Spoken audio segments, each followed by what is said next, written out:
बेलुकामा हल्का खाना फाइबरयुक्त खाना खाऊँ भनेको है यो कोदोको खोले त एकदमै राम्रो हुने के हल्का पनि हुने बेलुकामा खाना नखाने यही खाने अनि तयारी गर्दैछु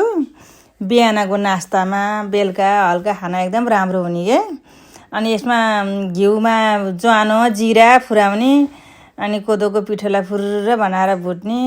अनि केराउ तरकारीहरूको आइटम जति जे राख्दा नि हुन्छ के मैले चाहिँ गाजर केराउहरू राखेँ चना राखेँ अनि लास्टमा मैले साग राख्छु अनि भुटिसकेपछि फुर्र पानी हालिदिने आवश्यक पानी राखिदिने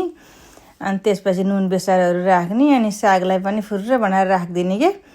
अनि एकछिन गद गद गद गद गद गद छड्किन सुरु गरेपछि एकदम ग्रेभी लतत्त परेको हुने नखाने खाउँ खाउँ जस्तो है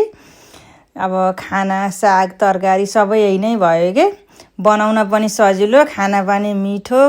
एकदम शरीरलाई पनि फाइदा हुने हजुरहरूले पनि बनाएर खानु एकदमै राम्रो हुन्छ क्या हाम्रो स्वास्थ्यको लागि है हल्का पनि हुने मैले प्राय बिहानको नास्तामा बेलुकाको खानामा एक कोदोको खोले नै बनाएर खान थालेको छु यो जाडो मौसममा हजुरहरूले पनि यसै गरी बनाएर खानु